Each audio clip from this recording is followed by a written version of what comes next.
Hello, everyone, and welcome to another episode of Movie Chats with Ryan and Ant.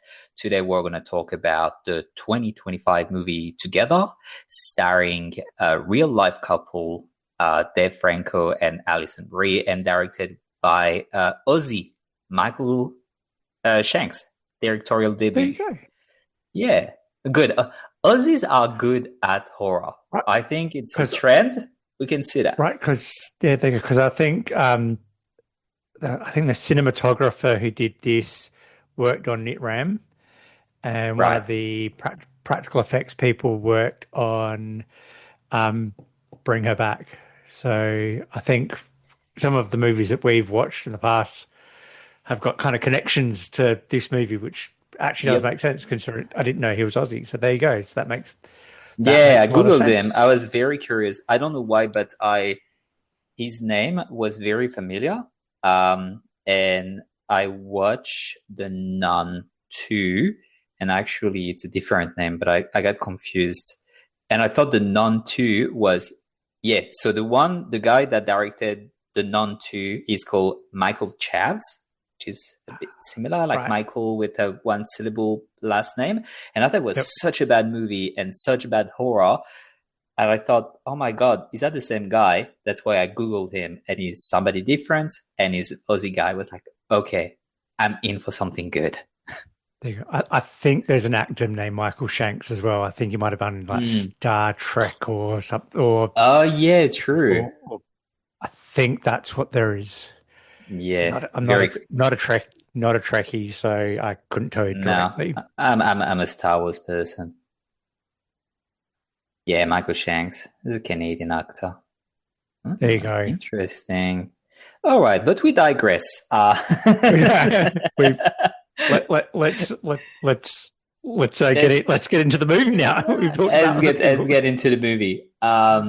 I really liked it. I really Yeah, enjoyed so, this same, movie. same. Yeah, it was really good. Yeah, what wasn't what I was expecting because I was expecting because I knew the gist of it that Mm, they're gonna connect somehow and literally connect, but I didn't realize how late in the film it would happen. I thought it was going to be it was they're going to have to like learn to like yeah, coexist together throughout the film, but no, it was more of a relationship uh, drama, about their codependency, about being committed to each other, and you know yeah, he's a bit more of kind of the he's the one who's being proposed to instead of the one that's doing the proposing. So yeah. he's not the typical dynamic of a couple, It's basically. not a typical dynamic. He's a bit of a loser as well. Um, you know, I felt a bit sorry for her, like Yeah, throughout the movie, uh, because she does kind of everything for him, and you just want to tell him, mate, you need to pull your fingers out, you know. yeah, but Um, she enables it as well. There's she the does. he he won't drive, and then but instead of she takes a piss out of him a little bit at some stage. No, you can't. I'm the one that has to do all the driving. Or I'm paraphrasing, but Yeah, it's but it is frustrating. I mean, it's a very poor lack of planning. If it was me, and maybe I'm a bit anal when I'm coming to organizing and planning and stuff, but if I was moving to the country and I knew that I would need a car to move around, I would not move to the country without my driver's license. That would be one of the yeah. conditions of like, no, I need to be able to move around. I can't just depend on my spouse or partner to drive me around. It doesn't work. And considering she works full time, what happens if Exactly. I don't She's yeah. God forbid, you fall and you cut yourself and I need to go to the Hmm. hospital. Oh, I can't Yeah. because I can't drive. Yeah. Or if you need to take her, you know, can Well, happen as yeah, well. Yes. yeah, But and they're quite nasty to each other. I particularly noticed in the scene where her work colleague she invites her work colleague to dinner. yep, And from the get go, it's little passive aggressive remarks that they are just making to each other in front of him. It starts from, oh, he will drink anything. That's the first like sentence that she's saying, and then it just escalates in front of a third party. It's quite uncomfortable. It's a very awkward dinner. I just watched the movie for the first time ever, and it had the most uncomfortable dinner sequence. Fury. Have you seen Brad Pitt's Fury? Yeah. Yeah, whereas they're having dinner with the two German ladies, and then John Bernthal and Michael Pena come in, and then it's just like it's a very awkward dinner scene. And it's like, oh, and then I watched this the like almost directly after. It's like, oh my god, I've just had to sit through two very awkward dinner sequences Yeah. in the go. um, but as a couple, because they're also a couple in real life, but I'm not going to take away that their acting is Yeah, spot on. But right, this meta layer that they are a couple in real life really transpires through the screen, and you really right, believe yeah. it. Yeah, and I've watched a couple of interviews of them just recently, and they're almost like best friends who are married in real life. It's actually Yeah, really fun to watch. And then this is obviously just this couple who just need each other, but kind of don't really like each other. And it's just, it's very well acted, very well written. It's just, yeah. I love it. I liked everything about it. It was really well done. It was very good, and they are quite funny in real life, those two people. And Yeah. I thought the movie was hilarious. There was three scenes, especially the one when they get stuck together after having sex in the kids' bathroom. That's hilarious. When they are when they're in the hallway and they want to take the pills, and he's like, oh, let's crush them and snort them. That would get fast enough. And then they are like snorting the floor. It's hilarious. And the very last scene when they are fused together and they open the door, and this is this weird person that is supposed to be a fusion of the two of them, is so on purpose, ridiculous, and over the top. I was just and, laughing all the way through. and Tilly is its name apparently because it's obviously Tim and Millie. Alison Of Brie course. has named it Tilly. Um, let's talk about a couple of things. So the character of Jamie, who's played by Australian Yeah. Damien Henneman. Yep. As soon as he came on the screen, I'm like, he has to be part of something because he's played Charles Manson twice. He's obviously part of it, but you can tell right from the get go, like little hints that spoiler alert, he is part of it because Mm. one, he's got two wedding rings on. Did you catch that? No, I He's got didn't. Actually, I did not see that coming. Actually, it was just a bit of an awkward country boy, but I didn't think he was part of it. I there you got go. surprised. Then he's the one that suggests that they go for a walk in the woods, It's true, which yeah. which they find the well. And um, it was only what's his name? Tim was the only one who was being like pushed towards Millie beforehand. Although did Millie afterwards? Uh, Jamie McCabe gives Millie a glass of water in her house. Then she starts to have physical side effects. Yeah, yeah, true. Although did she? Because she was kind of in the middle of the night where she was banging up against the door to try and get to him. I can't remember if that was Yeah, before or after. yeah, potentially. Can't remember. But yeah, throughout the film, there are some nods as to what's going to happen from the get-go when they are wearing the same outfit at the party and everybody's saying that they are matching. It's a bit of a call Yeah. out to later that they're actually going to fuse together. And there was something else as well. Oh yeah, the saying that they are having, if we don't split now, it will be harder later. Yeah, And just that's yeah, if you a few tidbits like that they are dropping for after when there is a bustle like scene, yeah. which is also quite good.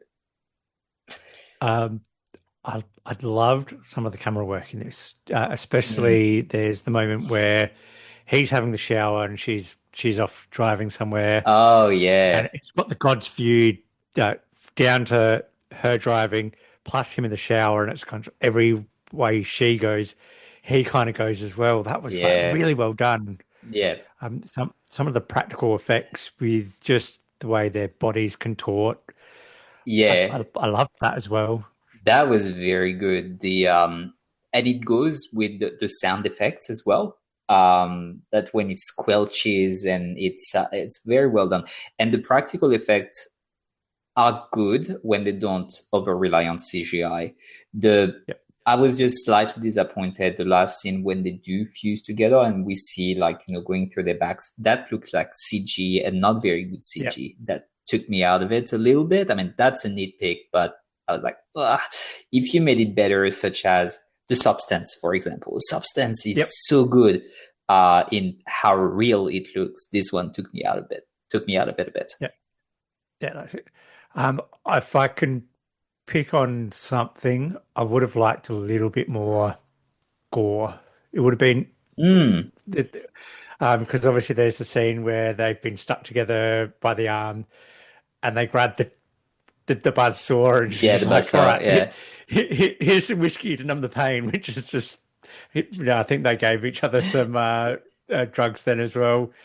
And then it just cuts to them on either opposite sides of the kitchen. I giggled at that because it's like, because you're That was expecting to see it and then Yeah, you that was a don't. fun. It's like, ah, Yeah, that was strange. That was a strange choice. I really thought that we were gonna see it, but yeah, yeah, it cuts to after the fact. Yeah, um, yeah, no, a good movie, good, pretty good, freaky imagery as well. Like the few scenes in bed when he sees what I suppose is his mother, and also yeah, when he wakes up with the hair like stuck in his throat and like how yeah, you right. feel it's hard for him to Oh, pull it out. This one's like, yeah. oh, makes me want to cough. And then the next morning he's pulling a hair out of his teeth because it's obviously still Yeah. stuck in there. um, I didn't realize it was actually based on, obviously Jamie's character speaks about Plato's, it's a one of Right. Plato's stories, is that, and it actually is Hmm. based on one of Plato's real stories. That was pretty cool as well. That's pretty cool. Um, I really feel like the horror genre is just getting way better. Like I've never Yeah. really been into the horror genre, but it's just I'm really enjoying this mid 2020s kind of movies that are coming out. They're just Yeah. this. There is a golden age. I feel it just like goes in peak and troughs because if you're going back to the 80s and you're, for example, Nightmare on Elm Street, I think this was one of the best. And The Hills Have Eyes, like all the Wes Craven, like a lot of his movies were very good. And it died down, became a bit ridiculous. I think it has another peak maybe in the 90s with Scream, and that was Yep. the height of the slashers, especially. And then everybody tried and copy it and just went downhill. And now there is another peak of very good horror and horror, especially. Yeah. Yeah, I agree. Just it's just they're filled with that really great performances. Like you look at Bring Her Back. Like I think Sally Hawkins could get an Oscar nomination for that because Yeah, she was so good in that. Just the narrative in some of them, they're just quite original. Although we'll talk about originality on this film in 2 seconds, but just practical effects is yeah. just it's really good as well. There's obviously a bit of a lawsuit and controversy about this film, how it's Apparently, yeah. apparently I haven't read too much into it, so whatever happens, happens with that, I suppose. But yeah, it's possibly being plagiarized, but we'll let the courts decide that one. So um, Yeah. yeah, I have yeah, I've got nothing but really good things to say about this one, I think. Yeah, no, it was a very good, it was a very good, enjoyable movie. Let's go into scoring. Sure, let's do it. This is your choice, so yourself first. Yeah, I give it a 4 out of 5. It's a really enjoyable movie. It's very watchable. Um, I wouldn't give it a bit higher. It's just maybe missing one little thing to make it very extraordinary or I don't mind. Just it's good. It's a good time. I really enjoy watching it. There are some very good things in it, uh, but it's not a masterpiece either. Other horror movies have done better, to my taste at least, but still a very good movie. So 4 out of 5. Yeah, I'm going to give it a four as well. I would have loved just to seen a little bit more of, Yeah, more, more, just a little bit more. But yeah, you feel they it can was go very good. deeper with that story, Yeah, right? Yeah, yeah, and it could have done better with maybe a little bit more graphic horror. Just mm, it pushed too much about romantic drama yeah, versus body horror. I think if it just a little bit more on that, a bit of less on that, yeah, it could have gotten a bit better for me. But yeah. it's very Maybe good. it's that it's like the balance is not 100% struck when it comes to the romance versus the horror. And yeah, if it was swaying a bit more towards the horror, it might have made it a bit more balanced. Yeah, I agree with that. Cool. All right. Cool. Well, Well, thank you for until listening. Yeah, until next week. yeah, until next Please week. Uh, comment, like, share, tell us what you think, of the movie. Did we hit the mark with our review? Did we not? Share what you think, and we talk next week. Bye. bye.